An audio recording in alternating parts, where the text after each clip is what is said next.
13 November কি ঘটতে যাচ্ছে এই প্রশ্ন এখন গোটা দেশ জুড়ে তোলপাড়।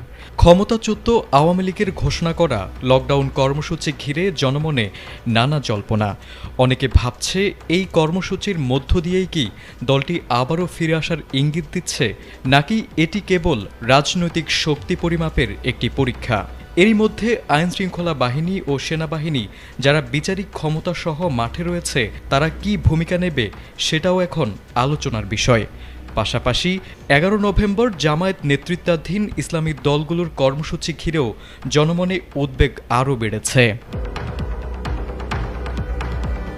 গত বছরের 5 আগস্ট অভ্যুত্থানে ক্ষমতাচ্যুত হওয়ার পর আওয়ামী লীগের কেন্দ্রীয় নেতৃত্বের বড় অংশই পলাতক নয়তো কারাগারে।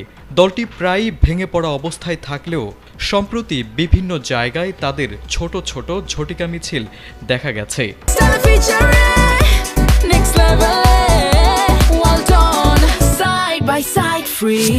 এ অবস্থায় 13 নভেম্বরের লকডাউন কর্মসূচি ঘোষণা করে আওয়ামী লীগ কি বার্তা দিতে চায় সেটি এখন বড় প্রশ্ন। মূলত ওই দিন জানা যাবে মানবতা বিরোধী অপরাধের মামলায় শেখ হাসিনার বিরুদ্ধে রায় কবে দেওয়া হবে। ট্রাইব্যুনাল আগেই জানিয়েছিল 13 নভেম্বর রায় নয়, বরং রায়ের তারিখ ঘোষণা হবে। তাই অনেকেই ধারণা করছেন এই সিদ্ধান্তের প্রতিবাদ হিসেবেই লকডাউন ডেকেছে সাবেক ক্ষমতাধর এই দলটি।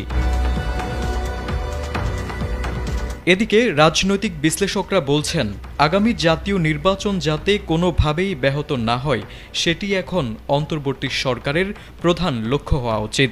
সাবেক ক্ষমতাচ্যুত দলসহ যে কোনো দল যদি এই নির্বাচন প্রতিহত করতে চায় তাহলে দেশের পরিস্থিতি অস্থিতিশীল হয়ে পড়বে। তাই একটি অবাধ, সুষ্ঠু ও গ্রহণযোগ্য নির্বাচনের মধ্য দিয়েই রাজনৈতিক স্থিতিশীলতার পথ তৈরি হতে পারে, এমনটাই মনে করছেন অনেকেই। তারিক আজিজ, এটিএন বাংলা।